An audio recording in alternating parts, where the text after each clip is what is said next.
Hey everyone, in this AP Chem series video, I'm going to show you how to write electron configurations using noble gas notation. First, remember that you can write electron configurations using the diagonal rule or an Aufbau diagram, and while they both work pretty well, what about if you have to do it for giant atoms like uranium? It's got 92 electrons.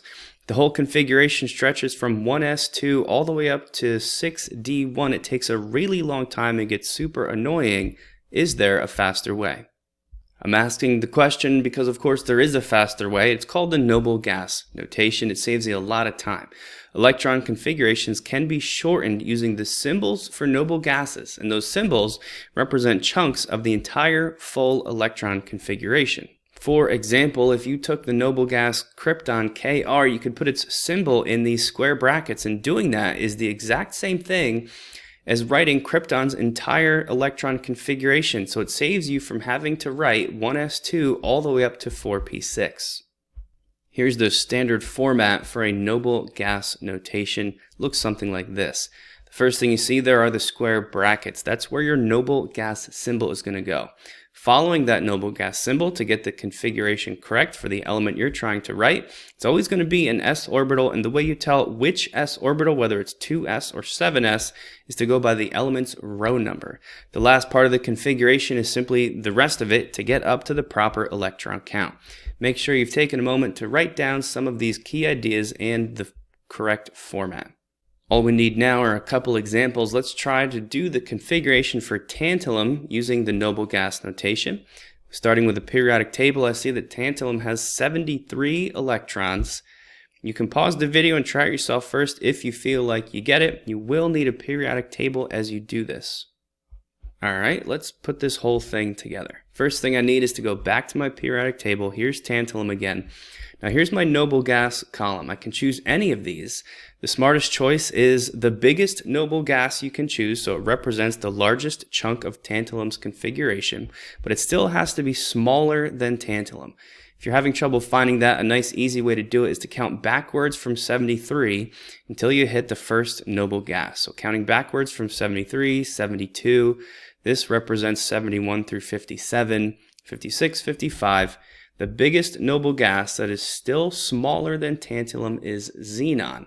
It's got the atomic number 54, meaning if I put xenon's symbol in these square brackets, it's the same thing as writing the configuration for a giant set of 54 electrons.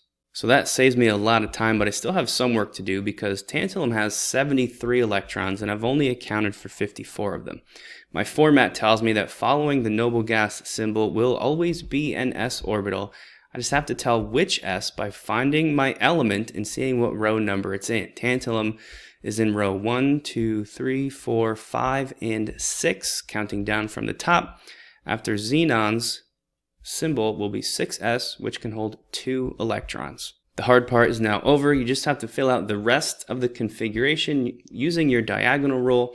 After the 6s orbitals are filled, I can see the next ones I go to are the 4f's followed by the 5d's. I can fill those out right away. My f orbitals can hold 14 total electrons. So far, 54, 56, 70 electrons have been accounted for, which means my 5d's only have to hold 3 electrons. Here's my final noble gas notation for tantalum. Let's do one more noble gas style electron configuration, this time for palladium. Why don't you pause the video and try it yourself first. So the first thing I need to do to complete this configuration is find it on the periodic table. There's PD, 46 electrons. Counting backwards from 46, the first noble gas I get to is krypton Kr. That means if I put Kr in brackets, it saves me from having to write the configuration for krypton's 36 electrons. Following krypton's symbol will be an s orbital, and since palladium is in row 1, 2, 3, 4, 5, it's going to be a 5s. I'll put 2 electrons in the 5s orbital, filling it up. My diagonal rule tells me after 5s, the next orbitals I fill are going to be the 4d's, which could hold a total of 10. But palladium only has 46 electrons that I have to account for. Krypton's 36 of them, plus these 2 means I've got 38 so far. meaning to get up to 46 total, I only need 8 electrons in the 4d orbitals. Here's my final configuration for palladium. And that actually wraps it up for this video on noble gas notations. Thanks for watching, and here's a brief summary.